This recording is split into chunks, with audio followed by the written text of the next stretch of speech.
बिस्मिल्लाहिर्रहमानिर्रहीम, अस्सलाम वालेकुम नाज़रीन, आप देख रहे हैं प्रोग्राम पब्लिक ओपिनियन और मैं हूं आपके साथ ज़रिया इरफान। नाज़रीन, पाकिस्तान इस वक्त मौशी लिहाज से ऐसे दोराहे पर मौजूद है जहां हुकूमत मईशत में बेहतरी का दावा तो कर रही है, लेकिन अवाम की ज़िंदगी मौशी मुश्किलात के बायस दिन ब दिन अजीरन होती चली जा रही है।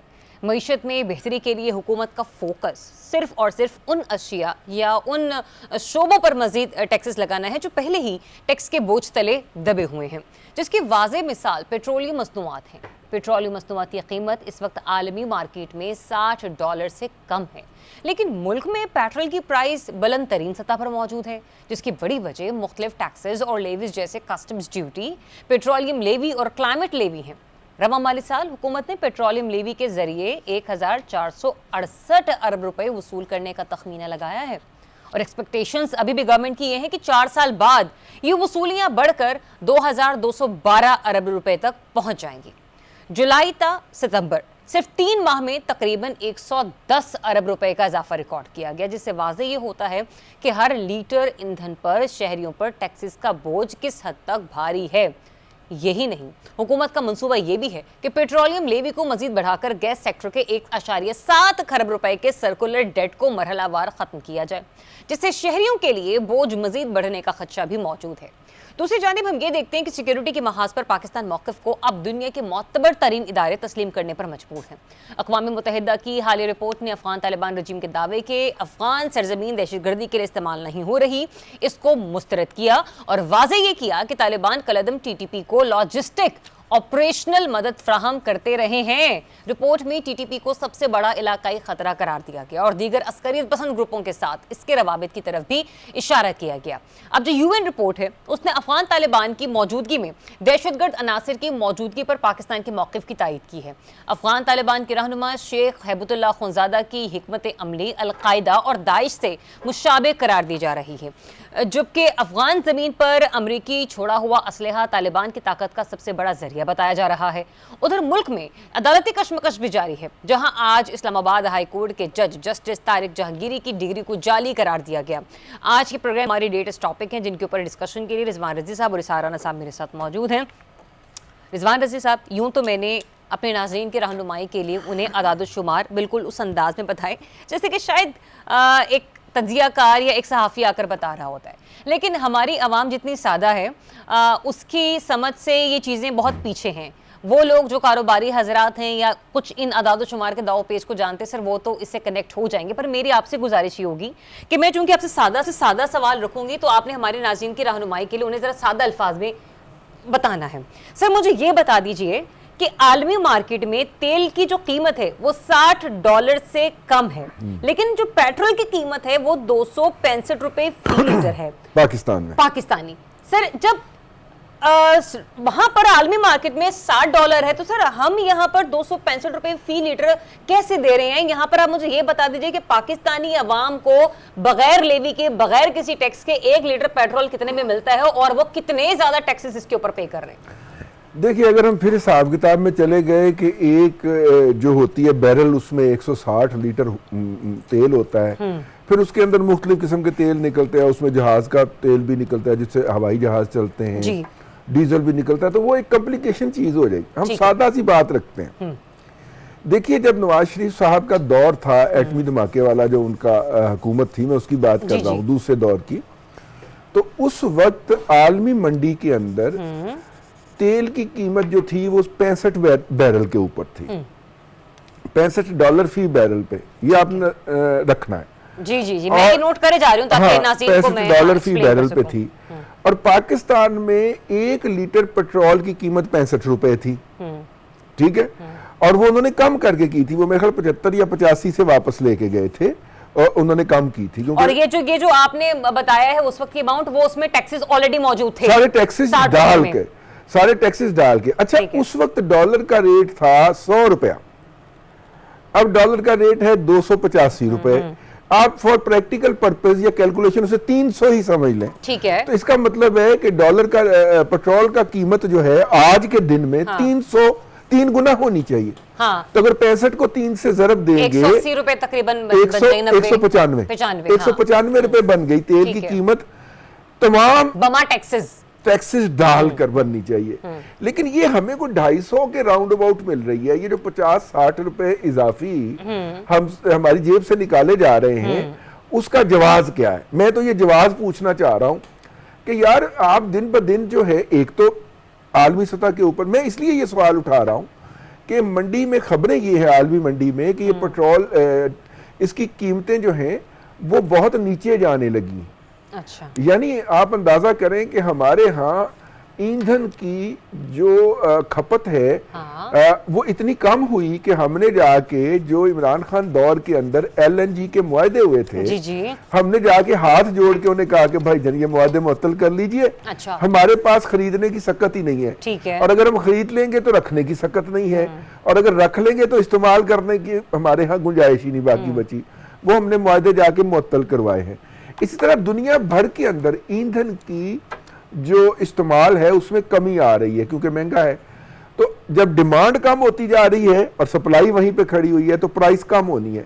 इस वक्त ये प्राइसेस जो है 60 से गिर के $60 से गिर के जाएंगी $40 के ऊपर। मैं लंदन ब्रेंट को कोट कर रहा हूं, मैं WTI की बात नहीं कर रहा, वेस्ट टेक्सास इंटरमीडिएट की बात नहीं कर रहा जो अमेरिकन है, मैं बरतानवी तेल की बात कर रहा हूं, और वो 56 का है। अमेरिकन तेल जो है वो $56 फी बैरल का है, लेकिन ये 60 की मैं इसलिए कोट कर रहा हूं। इस वक्त कौन सा, हम तो ब्रेंट क्रूड सर हाँ, ब्रेंट 60 का है। ब्रेंट जो है ये 40 से 45 के दरमियान जाने वाला है आइंदा आने वाले दिनों में, क्योंकि कंजम्पशन हैरत अंगेज तौर पे दुनिया में कम हुई है, जो कि कोई अच्छा इंडिकेटर नहीं है। ठीक है, लेकिन ये अपनी जगह के ऊपर एक फैक्ट है। ठीक है। मेरा सिर्फ हुकूमत पाकिस्तान से इतना सवाल है कि भाईजान ये जो 60-65 रुपए आप अजाफी इसार राना की और मेरी जेब से निकाल रहे हैं, इसका कोई जवाब दे दीजिए। क्योंकि इन्वायरमेंट के नाम के ऊपर तो आपको बाहर से पैसे मिलने थे। True that. आपने फी लीटर एक छोटी सी लेवी लगानी थी, पर पाकिस्तान के अंदर मेजर रकम तो आपको बाहर से मिलनी थी। सर इस वक्त कस्टम ड्यूटी अलग पड़ रही है, जो हमारे पास तेल आ रहा है फी लीटर के हिसाब से, पेट्रोलियम लेवी अलग पड़ती है, क्लाइमेट लेवी अलग पड़ती है, सेल्स टैक्स अलग पड़ता है, गैस लेवी ये लोग लगाने जा रहे हैं। बलूचिस्तान की सड़कें तो सर वैसे ही बन रही हैं। 8 रुपए फी लीटर जा रहा है जी बलूचिस्तान की सड़कें बनाने के लिए। मेरा मतलब को खुदा का खौफ करें यार, दुनिया में ऑयल सस्ता हो रहा है, हमें आपने वहीं पे टांगा हुआ है उसी महंगी प्राइस के ऊपर। तो ये थोड़ा सा जो ओगरा के अंदर जो बैठा हुआ है, और नेपरा के अंदर जो नेपरा तो खैर बिजली को करती है, ओगरा के अंदर है ये माफिया बैठा हुआ, ऑयल मार्केटिंग कंपनियों के मफादात का तहफ़्फ़ुज़ करने के लिए जो माफिया बैठा हुआ है, उसको लगाम डालना सरकार का काम है। सही, ठीक है। चलिए, कुछ टेक्निकलिटीज तो मैंने आपसे जानी है, मैं जरा राणा साहब से भी उनका तज्जिया ले लूं। राणा साहब, कस्टम ड्यूटी भी है, पेट्रोल लेवी है, क्लाइमेट लेवी है, गैस लेवी लगने वाली है, बलूचिस्तान की सड़कें तो वैसे भी जो हम 2-3 दिन से पिट रहे हैं वो तो हम डिस्कस कर ही रहे हैं। तो सर फिर मुझे ये बताएं कि आलमी मार्केट में तेल की कीमत $60 से कम, हम दे रहे हैं 265 रुपए फी लीटर। आपको समझ आ रहा है कि 1 लीटर पेट्रोल पर 37% हिस्सा सिर्फ टैक्सेस पर ही मुश्तमिल है? अच्छा, देखिए रजी साहब तो टेक्निकल बात करते और मैं तो नॉन टेक्निकल बात करता हूँ। मैं तो किसी ओगरा को शोगरा को नहीं मानता। मेरा सवाल तो ये कि क्या ये जो 37% हम टैक्स दे रहे हैं ओगरा वाले ले रहे हैं? नहीं ले रहे, ये तो हुक्मरान ले रहे हैं। गिरेबान तो हुक्मरानों का पकड़ना चाहिए। सवाल तो उनसे होना चाहिए कि तुम मुझे ये बताओ कि 37% जो तुम टैक्स हम पे लगा रहे हो वो कहाँ खर्च रहे हो? खाली मुझे बलूचिस्तान की सड़कें ना गिनाओ, मुझे ये बताएं कि ये आप पैसे कहाँ लेके जा रहे हैं और किस जस्टिफिकेशन के साथ लेके जा रहे हैं। जिस रियासत के अंदर आम आदमी के लिए हमदर्दी खत्म हो जाती है और वो ये समझते हैं कि ये जो कीड़े मकोड़े इन्होंने पालना है या अशराफिया को, तो फिर उस रियासत के अंदर 37% क्या और 60% क्या फर्क पड़ जाता है? जो ऊपर बैठे हुए लोग हैं उनके गैर मुल्की दौरे ही नहीं खत्म होते। कौन पैसे देता है उसके? मैं दे रहा हूं। बिल्कुल। जो ये इनकी अय्याशियां हैं, जो इनके वजीर आजम हाउस, सदर, ऐवान सदर, गवर्नर हाउसेज, वजीर आला हाउसेज, वो को उनके अपने पैसों से चल रहे, वो मेरे पैसों से चल रहे, और वो पैसों से नहीं चल रहे, मेरे हलक में से मेरे बच्चों का निवाला निकाल के ये खा रहे। ऐसा ही है। और अफसोस इस बात का है कि जबान हलकों से बाहर निकाले हुए दानिश्वरों को और आंखों के ऊपर इतनी मोटी तासुब की ऐनक लगाए हुए दानिश्वरों को नजर नहीं आता कि ये हुक्मरान किस तरह अवाम का कत्लेआम कर रहे, और उनकी तौसीफ के अंदर इनका बस नहीं चलता, नहीं तो ये पता नहीं क्या क्या कुछ कह दें। मैं कभी कोई इंटेलेक्चुअल हैं मुशर्रफ जैदी साहब का देख रहा था, उनके ट्वीट्स जो उन्होंने ये वजीर आजम के नौकरी से पहले किए हुए थे, और फिर जब वो इंटरनेशनल मीडिया पे गए तो उन्होंने इस सतह के ऊपर, मेरे तो दिल कर रहा था कि मैं कहूं कि यार पाकिस्तान में से लफ्ज खत्म कर दें दानिश्वर इंटेलेक्चुअल साफी का। उसने कहा जी वो तो मेरी नौकरी से पहले के थे। यानी कि हमारे जो खमीर के अंदर अगर हराम का लुकमा उतर जाए तो हम सच बोलना छोड़ देंगे और हम फिर झूठ के ऊपर ढिठाई से खड़े हो जाएंगे। हुक्मरानों से कोई सवाल क्यों नहीं करता कि ये पैसे तुम जो कौम के ले रहे हो, लोग भूखे मर रहे हैं, खुदकुशियां कर रहे हैं, उनके बच्चों की तालीम, 2 करोड़ और 40 लाख बच्चे जो हैं वो स्कूलों से बाहर हैं, ठीक है ना, ये आज रिपोर्ट में पढ़ रहा था, ठीक है ना।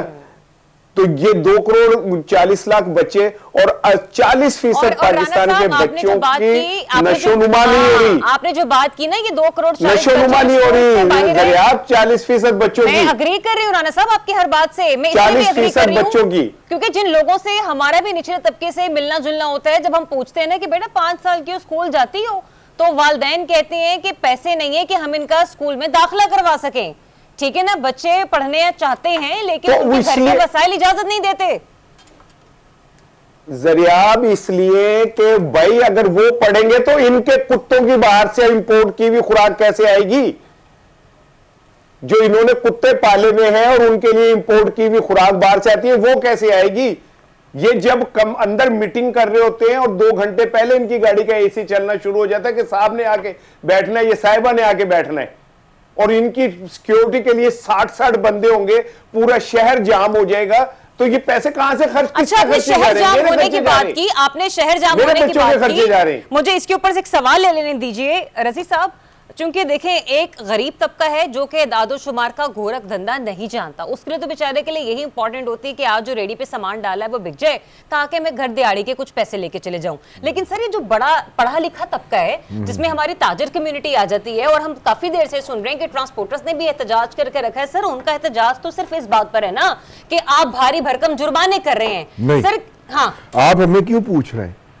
आप देखें ट्रांसपोर्टर का एहतजाज के पॉइंट आपने पढ़े कि यानी अगर हम बंदा मारे और अब कानून ये कहता है कि आप इतनी कंपनसेशन देंगे उसको लवाहकीन को, वो हम नहीं देंगे।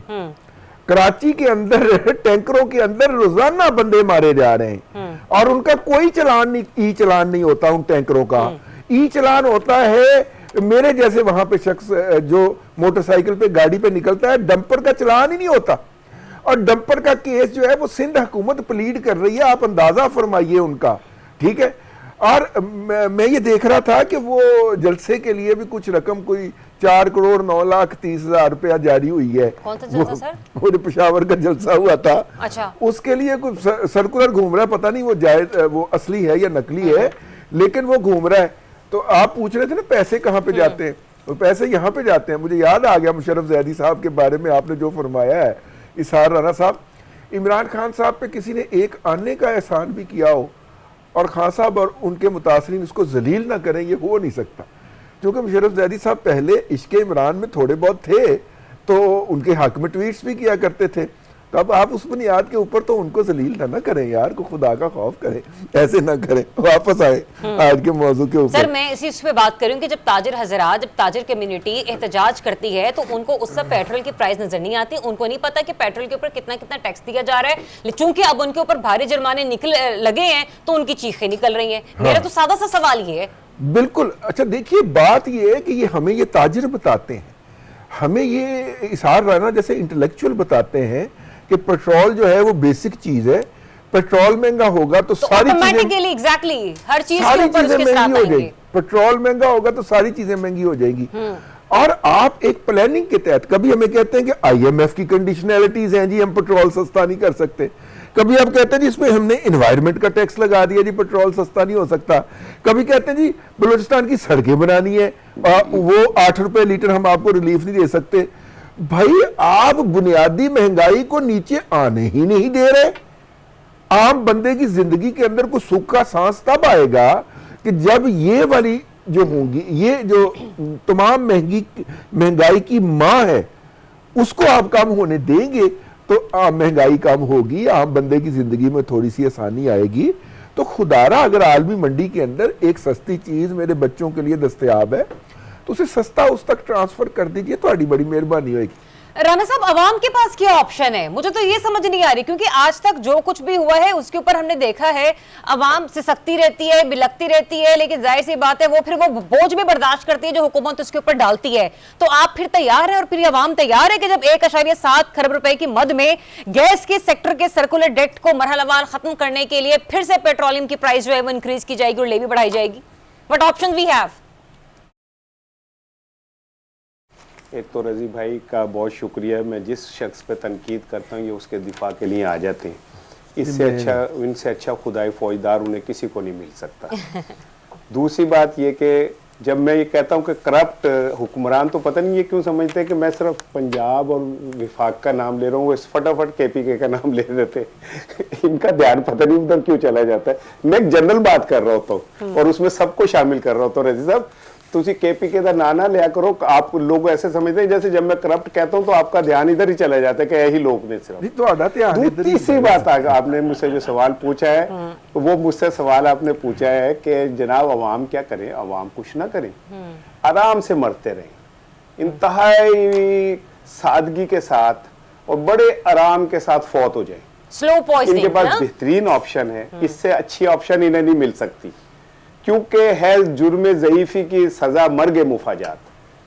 और जब आप लोग इस बात पे तालियां बजाना शुरू कर देंगे ना कि जी हमने इतना रेवेन्यू इकट्ठा किया अवाम की गर्दनें मरोड़ के, और पंजाब तो देखें जी कैसा है उसने इकट्ठा किया रेवेन्यू, और इस पे हम तालियां मारेंगे, तो इसके बाद जो थोड़ा सा टाइम निकलता है उसमें मेरा ख्याल है में फौत हो जाना चाहिए, और इससे अच्छा कोई रास्ता नहीं निकल सकता अवाम के पास। और है क्या, अवाम जब रिएक्ट करते हैं लाइक 8 फरवरी, तो वो आप नहीं मानते, वो अपने जमहूरी हक के लिए बाहर निकलते हैं, आप वो नहीं मानते, वो जमहूरी हक के लिए कहीं बैठते हैं, आप उन्हें उठा के बाहर सुड़ देते हैं। तो फिर अवाम के पास कोई ऑप्शन नहीं है कि वो वक्त निकाल के फौत हो जाएंगे। अच्छा, मैं इशारा ना आपको एक दिलचस्प बात, बिल्कुल क्विकली, हमारे एक दोस्त थे, उनका पेट्रोल का कारोबार था, तो उन्होंने मेरे मौजूदगी के अंदर एक जो पेट्रोल स्मगल होता है ना पाकिस्तान में, उसके स्मगलर से वो बात कर रहे थे। तो वो उन्हें कह रहा था कि हम पाकिस्तान में पहुंचा के आपको, मतलब कि खैबर पख्तूनख्वा में या बलूचिस्तान में पहुंचा के आपको 80 रुपए का लीटर देंगे। मैंने उनसे सवाल किया, मैंने कहा यार ये आपको 80 रुपए का लीटर दे रहा है तो इसको खुद कितने का मिलता होगा वहां पे? तो उसने कहा इनको 28 या 29 रुपए का वहां से मिलता है, बाकी ये ट्रांसपोर्टेशन और रिस्क कॉस्ट डालते हैं। अच्छा, हम कह लेते हैं कि ईरान में ये तेल जो है ये चूंकि सब्सिडाइज्ड प्राइस के ऊपर ईरानी हुकूमत अपने अवाम को देती है, और तो ये उस पे मिल रहा होगा। लेकिन अगर हम प्रैक्टिकल पर्पसेस ये बात कंसीडर भी कर लें कि या 80 या 90 हद 100 रुपया जो है वो इसकी कॉस्ट है, तो हमें फिर इस बात के ऊपर गौर करना चाहिए यार कि बाकी ये जो 250 रुपया है ये हम क्यों दे रहे हैं? और रोजाना हम अगर 5 लीटर भी इस्तेमाल करते हैं तो उसके ऊपर अगर हम 150 रुपया फी लीटर दे रहे हैं तो ये खामखा का टैक्स है, और इनडायरेक्ट टैक्स होने के बाद हम पूछ भी नहीं सकते कि भाईजान ने कीता कीजिए।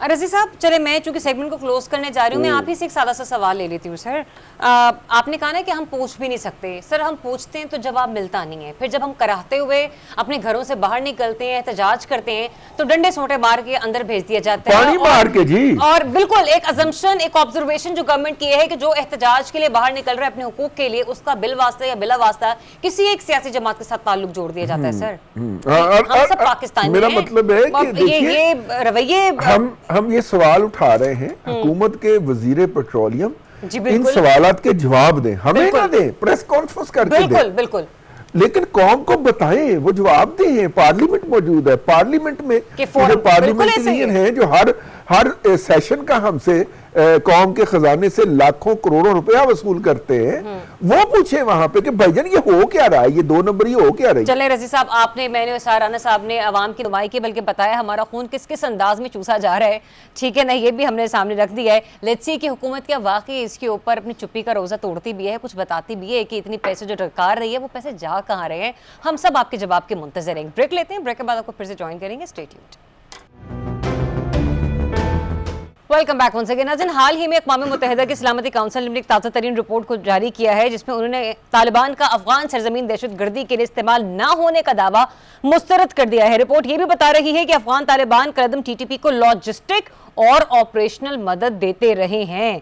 सलामती काउंसिल की रिपोर्ट में यह भी कहा गया कि सबसे बड़ा इलाकाई खतरा टीटीपी है, और रिपोर्ट में टीटीपी और दीगर अस्करियत पसंद ग्रुपों के दरमियान ताउन की तरफ भी इशारा दे दिया गया है। This is very much alarming Rizwan रजी साहब, लेकिन सवाल यहीं पर पैदा होता है कि इसके बाद ये अफगान तालिबान और अफगान हुकूमत अपना किबला दुरुस्त करने को तैयार है या नहीं, क्योंकि आपको याद होगा हमने इससे पहले भी जब प्रोग्राम किया था, शायद कोई पिछले हफ्ते, तो जब अफगान उलमा थे तो उन्होंने भी एक इजलास बुलाया था, जिसके बाद उन्होंने एक फतवा जारी किया था। उन्होंने कहा कि वो लोग जो कि अफगान सरजमीन को दहशतगर्दी के लिए इस्तेमाल करेंगे उनको बागी करार दिया जाएगा। तो सर, ये बैक टू बैक आने वाली रिपोर्ट्स ये भी तशवीशनाक हैं। दूसरा ये कि ये किस हद तक अपनी सिंध का तयन करने वाले हैं। देखिए, सिराजुद्दीन हक्कानी साहब ने गुज़िश्ता दिनों गुज़िश्ता इसी हफ्ते के अंदर वहाँ पे खिताब करते हुए, मस्जिद में खुतबा देते हुए, मेरा ख्याल जलालाबाद के करीब उन्होंने किसी मस्जिद में खुतबा देते हुए कहा कि हमें इस्लाम के नफाज में और शरई अहकामात के नफाज के अंदर सख्ती नहीं करनी चाहिए, हमें नरमी का बर्ताव करना चाहिए। और उससे उनकी क़यादत इतनी थ्रेटन फील हुई कि उन्होंने दोबारा बुलाकर हिब्बतुल्लाह अखवंदज़ादा साहब ने लोगों से बैत ली, अपने आप को री एम्फसाइज किया कि नहीं, I am the strongest person in the country. उनके इंटरनल कॉन्फ्लिक्ट जो हैं वो तो अपनी जगह के ऊपर आ रहे हैं। टीटीपी को हम सपोर्ट करेंगे, डट के करेंगे, असला भी देंगे और सपोर्ट भी देंगे। ये पॉलिसी हिब्बतुल्लाह की है, जिसके खिलाफ अफगानिस्तान के अंदर से बगावत आ रही है। एक तो उलमा के उस फतवे की शक्ल के अंदर आई जो उन्होंने कहा कि इसके ऊपर अमल किया जाए, और दूसरा ये सिराजुद्दीन हक्कानी की तरफ से आ गई। इंटरनल कॉन्फ्लिक्ट उनके इतने हैं। उधर से वो अहमद शाह मसूद जो हैं, उनके साहबजादे अहमद मसूद साहब भी सरगर्म हो चुके हैं, और उन्होंने भी वो परले सूबों के अंदर जो है वो मज़ामत का आगाज कर दिया है। तो पाकिस्तान को बाकी जो इस वक्त मुबालक हैं, all the 6 neighbours of Afghanistan, वो ये समझा रहे हैं कि भाई आप जो हैं इनको आपस में लड़ने दीजिए, इसके अंदर मुदाखलत ना कीजिए। ठीक है। जबकि पाकिस्तान का ये कहना है कि हम रोजाना की बुनियाद के ऊपर अपने फौजी जवानों के, अपने सिविलियन के लाशें उठा उठा कर तंग आ चुके हैं, और अब अक़वाम मुत्तहिदा की तरफ से भी हमारे जो दावे हैं उनकी तस्दीक हो गई। देखिए, पाकिस्तान के अलावा कोई मुल्क ऐसा नहीं है जिनके अंदर इन्होंने दहशत गर्दी ना की हो। मतलब चाइना के अंदर आइगोर मुस्लिम जो हैं उनके हवाले से ये पाए जाते हैं। उसके बाद ताजिकिस्तान के अंदर तो अभी रिसेंटली इन्होंने हमले करके और चीनी अफराद को वहां पे कत्ल किया है। उसके बाद किर्गिस्तान का बॉर्डर नहीं मिलता अफगानिस्तान के साथ, दरमियान में ताजिकिस्तान है, उसके बाद किर्गिस्तान है। जस्ट लाइक के इंडिया जो है उससे पहले पाकिस्तान है, फिर इंडिया है। इस तरह पहले ताजिकिस्तान है, फिर किर्गिस्तान है। किर्गिस्तान रोता हुआ आया हमारे पास कि कुछ इनकम करें, ये ताजिकिस्तान में से गुजर के हमारे यहाँ आके तो दहशतगर्दी कर रहे हैं। उसके बाद उज़्बेकिस्तान ले लीजिए, उसके बाद तुर्कमानिस्तान ले लीजिए, उसके बाद ईरान ले लीजिए, और कितने वहशतनाक तरीके से इन्होंने ईरान के अंदर रहते हुए इसराइल की जासूसी की है। ऐसी सूरत के अंदर जो है कोई खित्ते का मुल्क इनसे बहसियत मुल्क, बहसियत रियासत और बहसियत कौम ना मुतमईन है ना खुश है, और अक़वाम मुत्तहिदा की रिपोर्ट इसकी तस्दीक करती है। अच्छा राना साहब, आपके लिए बड़ा दिलचस्प सवाल है मेरा सर। एक तो ये जो रिपोर्ट है वो ये भी बताती है कि टीटीपी और दीगर अस्करियत पसंद ग्रुपों के दरमियान ताउन के इशारे जो है वो भी मिले हैं, फिर सिगार की रिपोर्ट ये बता रही है कि अफगानिस्तान में छोड़ा गया अरबों डॉलर मालियत का अमरीकी असलहा तालिबान की सबसे बड़ी ताकत है। तो मुझे ये बताइए कि सर वो असलहा तबाह करना फिलफौर कितना जरूरी है, और दूसरा ये भी कि सर इसके खिलाफ कार्रवाई किस अंदाज में की जानी चाहिए, चूंकि अक़वाम मुत्तहिदा की सलामती काउंसिल भी इस सिलसिले में बातचीत कर रही है। तो आपको लगता है जिसने कहा है कि अफगान तालिबान की ये हरकतें इलाकाई अमन को मुतासिर कर रही हैं, क्या इलाके के जो दीगर ममालिक हैं, खित्ते के जो दीगर ममालिक हैं, उनको ऑन बोर्ड लिया जाना चाहिए? स्ट्रेटेजी होनी की चाहिए, ये सिर्फ रिपोर्टें जारी होती रहेंगी आजकल? वैसे तो पुलिस वाले जब कोई बंदा कत्ल करता है ना तो जो वो असला इस्तेमाल किया होता है उस असले वाले को भी पकड़ते हैं। हाँ। अच्छा। ठीक है ना। तो लेकिन असले वाले को चूंकि हम पकड़ नहीं सकते, जो बड़े एहतमाम से साथ असलहा वाला तो आजकल से रिपोर्टें जारी करने पर लगा हुआ है ना। हाँ जी हाँ, हाँ। यानी आप ही पाना है कुंडियां, तो आप ही खींचना है डोर। वो यानी असला छोड़ के गया और अब वही सबसे ज्यादा रोला डाल रहा है, क्योंकि उसके पेट में बगराम एयरबेस का जो है ना दर्द बहुत जोर से उठा हुआ है। और वो वैसे तो पंजाबी एक फिल्म का एक डायलॉग था कि जिन्हें साढ़े ने टक्कर ली थी उसकी माँ वह नहीं पाएगी। तो पाकिस्तान से तो अब जो भी भाई टक्कर लेगा उसके तो वो वह नहीं पहन के चारे पास, वो इंडिया हो, अफगानिस्तान हो, कोई भी हो। और देख लेना, जब से पाकिस्तान अफगानियों के साथ सीधा हुआ है तो अफगानियों को पूरी दुनिया में पैर रखने की जगह नहीं मिल रही, हर जगह से जलील और रुस्वा हो रहे। एक पाकिस्तान था जिसके दिल में उनके लिए सॉफ्ट कॉर्नर था, हम उनको हर मुश्किल वक्त में काम आते थे, उनके लोगों को यहाँ अकोमोडेट किया, वो यहाँ आके अरबोपति हो गए। मैं और रिजवान रजी सारा दिन झूठ सच बोल के शाम को जो इकट्ठे करते हैं पैसे, उसमें रात को तय करते हैं कि पहले बिजली का बिल जमा कराना है या गैस का या बच्चों की फीस है। वो यहाँ बैठ के अरबोपति हो गए, मार्केटें उनकी हो गई, कारोबार उनके हो गए, बड़े बड़े घर उन्होंने ले लिए। लेकिन एहसान फरामोशी की इंतहा ये है कि उन्होंने जिस थाली में खाया उसी में छेद किया। जिस मुल्क ने उनको पनाह दी उन्होंने उसी मुल्क के अंदर उस मुल्क के शहरियों को खूनो खून किया। आज अमेरिका में या ऑस्ट्रेलिया में अभी ये छोटा सा वाकया हुआ है ना, सांप बंद कर देना उन्होंने ना, हमने फिर भी उन्हें सीने से लगाए रखा, हमने फिर भी उन्हें अपनी गोद में बिठाए रखा। लेकिन अब नफ इज एनफ, बस बहुत हो गई। मेरा ख्याल है कि मैं भी ये बात अब जरा एतमाद से कह सकता हूँ कि हमारी फोर्सेस जो हैं वो इतनी तगड़ी हैं कि वो ऐसे फितरों को खुद अपने तौर पे भी कुचल सकती हैं। लेकिन रब हमारे साथ मुझे लगता है कि खड़ा है। सिर्फ दिफाई एतबार से बात कर रहा हूँ कि जो हमसे टक्कर लेता है वो पूरी दुनिया में जलील और रुस्वा हो रहा है। लेकिन यहाँ पे मैं एक बात जरूर कहूंगा कि खुदा का वास्ता है अपनी पॉलिसियों में तसलसल जो है ना वो कायम करें। सही। ये मत करें कि इमरान खान के दौर में जो उस वक्त के ताकतवर हो वो समझे कि ये तालिबान हमारे हैं और ये हमारे पप्पू काके हैं, और जब वक्त बदले तो हम कहें कि नहीं वो वाले गलत थे और ये वाले अच्छे हैं। इससे निकल आए। वंस फॉर ऑल हमें ये तय कर लेना चाहिए कि ये हमारी लाइन है, इसको क्रॉस नहीं करना, चाहे वो 3 रंगों वाले झंडे वाले हो या वो 2 रंगों वाले झंडे वाले हो या वो जनाब अली डब खड़बे वाले हो, कोई सियासी जमात भी हो, वो ये तय कर ले कि हमने मुल्क की मुफाद पे एक ही पॉलिसी को टो करना है। It is the best time for Pakistan. ठीक है। पाकिस्तान में इतना अच्छा मौका कभी नहीं आएगा कि हमारा मोराल भी दुनिया में बुलंद हुआ हुआ है, दुनिया हम पे एतमाद भी कर रही है, हम पे जो आपकी आखिरी दहशतगर्दी का वो भी खत्म हो गया। हमारा मोराल बुलंद है, इसमें कोई शक नहीं, और हम दहशतगर्दी के खिलाफ जंग जीत भी चुके हैं। लेकिन रिजवान रजी साहब मुझे ये बताइए कि खित्ते में अकेला पाकिस्तान ही है कि जिसने अमन का बेड़ा उठाए रखा है और उठाए रखना है, बाकी किसी मुल्क की कोई जिम्मेदारी नहीं आती है?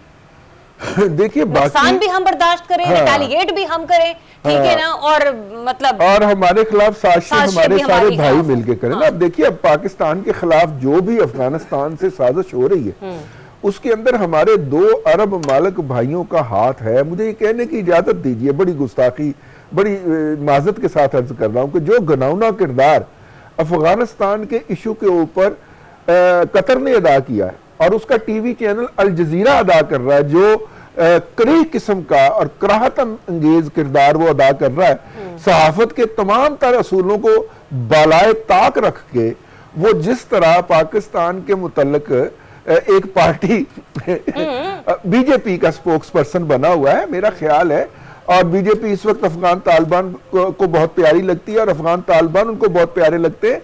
उनके वजीर खारजा आज फिर भारत के दौरे पे पहुंचे हुए हैं। आप अंदाजा करें, अभी पिछले दिनों ही वो कम से कम 12-13 दिन वहां पे गुजार के आए, अब फिर पहुंचे हुए। लेकिन मैं अर्ज कर दूं कि वो इसमें हमारे दोस्तों का भी बहुत घटिया किरदार है।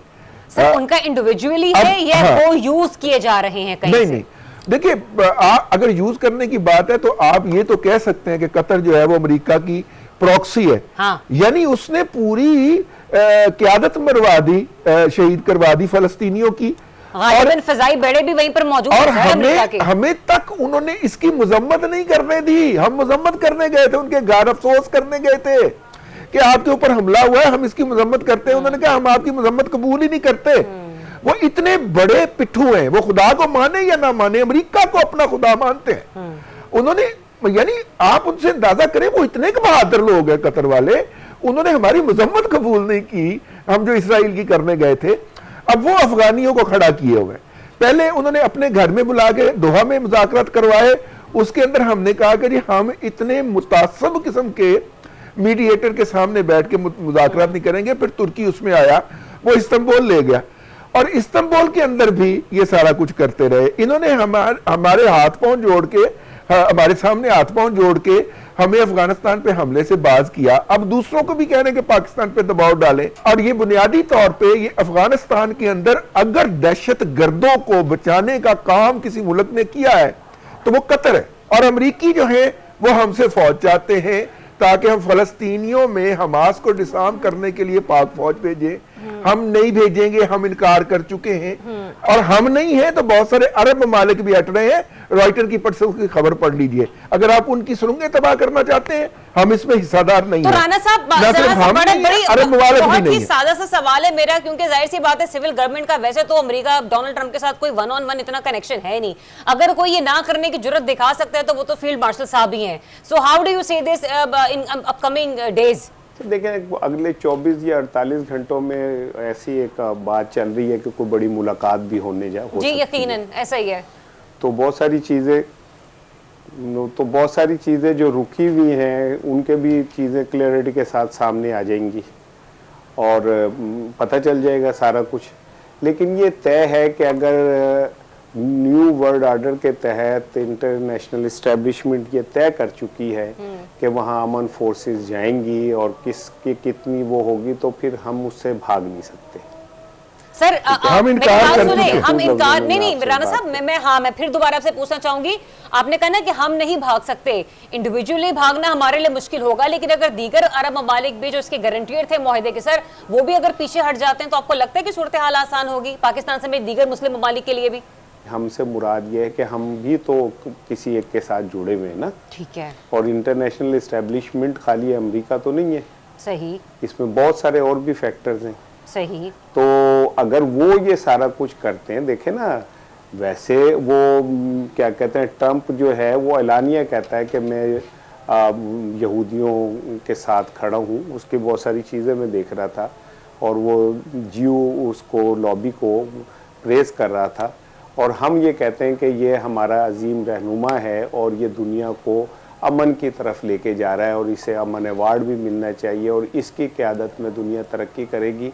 तो मेरा ख्याल है हमारा बयानिया हमें खुद पहले समझ लेना चाहिए कि हम कहाँ खड़े हुए। चलेंगे तो आने वाला वक्त ही बताएगा। जिस तरह हम कहते हैं मौला पागला ही रखे, हाँ। अल्लाह जोड़ियाँ सलामत रखे। लेकिन सुन लें, इसमें मैं एक बात बता दूं, सिर्फ प्रेशर एक ही है, अवामी रद्द अमल का। ओके। अदरवाइज तो अगर हमारा बस चले तो हम ट्रंप साहब को कहें कि आप खंगे भी ना, हम आपके से का खांस लेते हैं। आपको खुरक हो रही है कहीं तो हम खुरक लेते हैं, आप ना जहमत फरमाइए। लेकिन अवामी प्रेशर इतना है कि उसका खौफ इतना है कि हम कोई चीज खुल के नहीं कहते। आज की हुकूमत को अभी भी अवामी रद्द अमल से इतना खौफ आता है। एक ब्रेक लेते बाद आपको फिर से ज्वाइन करेंगे। नाज़रीन, आज एक बड़ा ही इंतहाई अहम फैसला आया है जस्टिस तारिक जहांगीरी साहब के हवाले से, जिसने निज़ाम इंसाफ की शफाफियत को धुंधला कर रख दिया। ये बाद में किन किन मानों में कर रही हूँ उसको ब्रेक के बाद आकर डिस्कस करूँगी। Stay tuned. जी वेलकम बैक वन सेकेंड। नाज़रीन, आज एक बड़ा ही इंतहाई बड़ा ही अहम फैसला आया है। इस्लामाबाद हाई कोर्ट ने जस्टिस तारिक महमूद की डिग्री को जाली करार देते हुए उन्हें बतौर जज डी नोटिफाई करने के अहकामात जारी कर दिए हैं। अदालत का ये फैसला कितना दुरुस्त है, कितना गलत है, मैं इसके ऊपर कोई कमेंट नहीं कर रही, लेकिन हमारे तज्जियाकार है जिनसे मैं बहुत ही सादा सा सवाल पूछूंगी, एक आम शहरी की हैसियत से, एक बतौर एंकर की हैसियत से भी नहीं, और मैं चाहूंगी कि आप दोनों मुझे उसका जवाब दें। राना साहब, मुझे ये बता दीजिए कि आज तक जस्टिस तारिक महमूद ने जितने भी फैसले किए हैं सर, फिर उनकी क्रेडिबिलिटी क्या है, और जिन मुल्जिमान के हवाले से उन्होंने फैसले किए, अगर वो कैफरे किरदार तक पहुंच गए, किसी को फांसी हुई नहीं हुई, मैंने भी फिलहाल ट्रैक रिकॉर्ड तो उठाकर नहीं देखा, क्या वाकई कितने बेगुनाह होंगे जो जेल की सलाखों के पीछे? सर, मुझे ये डाइजेस्ट नहीं हो पा रहा अभी तक। नहीं, लेकिन मेरा तो सवाल इससे बिल्कुल मुख्तलिफ अच्छा। है। मैं तो ये पूछ रहा हूँ कि आखिर इन्हें किस जुर्म की सजा मिली है? सर, अचानक हमारी जुडिशरी को 40 साल बाद ये कैसे याद आ जाता है कि ओहो ये बात गलत थी, ओहो भुट्टो को हमारे जजों ने फांसी गलत दी, ओहो हमने नजरिया जरूरत के तहत जो किया वो गलत था, ओहो अब हम नजरिया जरूरत के तहत जो कर रहे हैं वो ठीक है, और इसकी जो मुखालफत कर रहे हैं उनको नहीं छोड़ना, या तो उनसे जबरदस्ती इस्तीफा। देखें, पाकिस्तान के एक अपकमिंग चीफ जस्टिस ने इस्तीफा दे दिया था बनने से पहले, और उन्होंने कहा था कि वो प्रेशर मुझ पे इतना है कि मैं वो चीफ जस्टिस बनना नहीं चाहता, और उसके बाद हमारे एक हर दिल अजीज लीडर ने ऐलान किया था कि वो जूतियां दबा के भाग गया, दुम दबा के भाग गया वो। तो इससे आपको अंदाजा नहीं हो रहा कि हमारी जुडिशरी पे माशाल्लाह कितनी बरकतें हैं। किसी जज ने नहीं पूछा कि जी इस पे हमें पता करना चाहिए कि क्या प्रेशर है। मेरे बातें शायद हजम ना कर सके, लेकिन जितनी कर सकते हैं उतनी दे दीजिएगा। जस्टिस जहांगीरी का वहां से डिग्री जाली हुई, जहां से उन्होंने ऐसे कामों में हाथ डाला जिसमें कोई हाथ डालने को तैयार नहीं है। सही है, मैं इतना ही कहूंगा। ठीक है रजी साहब, 40-45 साल बाद अगर इस किस्म के फैसले मंजर यहाँ पर आते हैं तो वो साइलिन जो अदालतों में जाते हैं जजेस साहिबान के फैसलों के ऊपर, सर उनको तो फिर अब शुकूक व शुबहात भी होंगे। ये अवाम के लिए बड़ा ही लम्हा फिक्रिया है कि जहाँ पर हम इंसाफ के लिए जाते हैं सर, वो तो खुद वैसे मुझे बड़ी हैरत हो रही है, आज आप 30-40 साल पहले की ट्रांजैक्शन पे आप दोनों बड़े फिक्रमंद हैं। हाँ। ये फिक्रमंदी इसार राना साहब आपकी तब कहां थी जब 43 साल पहले गल्फ स्टील मिल के खाते तलब किए गए थे कि बताइए कि गल्फ स्टील मिल आपने मुत्तहिदा अरब अमारात में कैसे लगाई और फिर वहां से उखाड़ के सऊदीया में कैसे लेके गए, उसकी बैंकिंग ट्रांजैक्शन ला के दीजिए। अर्ज किया गया कि हजूर बैंक जो है वो 10 साल के बाद अपना पुरानी ट्रांजैक्शन को कर देते हैं डिलीट। तो साकिब निसार ने कहा नहीं, आपने चोरी करके की है, और बहुत सारे लोगों ने उस वक्त इसके ऊपर बांदर के किला खेला, धमाले डाली। आज वो लोग जब ये सवाल करते कि जनाब ये कैसे हो गया, तो मेरी हासा ही निकल जाता है, यार ये कैसे हो गया। भाई ये पुरानी आदत है जजों की, जुडिशरी की, ये आज की नहीं है, और ये जिन्होंने डाली थी उन्हीं को ये आदत पड़ गई। अब देखिए वो टेक्निकल इशू है, जब किसी जज को फारग किया जाता है तो ऑर्डर के अंदर लिखा जाता है कि उनकी जजमेंट्स को इंप्यूनिटी हासिल रहेगी, यानी उनकी फैसले जो हैं वो अपनी जगह पे स्टैंड करेंगे, ठीक है, बरकरार रहेंगे। मैंने चूंकि हाईकोर्ट रिपोर्टिंग कर रखी है और कई जजेस को इस तरह घर जाते हुए देखा है, तो मैं आपको पूरे कॉन्फिडेंस के साथ बता सकता हूं कि उनके जजमेंट जो है वो फील्ड में रहेंगी। लेकिन ये बात रहे कि ये 40 साल पुरानी बातें पूछने का रिवाज अब शुरू नहीं हुआ। ये मियां मोहम्मद नवाज शरीफ की किरदार कुशी से शुरू हुआ था कि जब उन्हें कहा गया था कि पायन गल्फ स्टील के ना बैंक के खाते और चेक बुकें और अकाउंट ला के दिखाओ, सर अल्लाह ताला सलामत रखे मियां नवाज शरीफ साहब को भी, ठीक है ना। जहां पर वो गिल्टी हैं वहीं पर उनके लिए सजाएं होनी चाहिए, जहां पर वो नहीं है वहां उनके साथ इंसाफ होना चाहिए। मैं इस सिलसिले में भी सवाल पूछ रही थी क्योंकि जब भुट्टो साहब वाला फैसला वो रिवर्स हुआ, सर आज वो शख्स मनो मिट्टी तले है, ठीक है ना, उसके नवासे को वो फैसला मौसूल होता है। तो जिस वक्त मैं भी उस वक्त एक मॉर्निंग शो कर रही थी और जिस वक्त ये तमाम फैसले सामने आए थे ना, तो सर मतलब एक इंसान के साथ नाइंसाफी हुई है, ठीक है ना, और आज आप आके 40 साल बाद कह रहे हो वो फैसला गलत था। बात ये है कि नाइंसाफी तो नवाज शरीफ साहब के साथ भी हुई है और भुट्टो साहब के साथ भी हुई है। भुट्टो साहब बदकिस्मत रहे कि उनकी उम्र में उनको इंसाफ नहीं मिल सका, और नवाज शरीफ इस हवाले से लकी रहे कि उनकी उम्र में ही उनको इंसाफ मिल गया। ठीक है, लेकिन डेफिनेट सी एक पाकिस्तानी की हैसियत से मेरे लिए तो सवाल निशान है ही, क्योंकि हम तो इंसाफ के लिए अदालतों का दरवाजे खटखटाते हैं। इजाज़त दीजिए, अपना बहुत सा ख्याल रखें। इंशाल्लाह अगले हफ्ते आपसे फिर मुलाकात होगी। अल्लाह हाफिज़।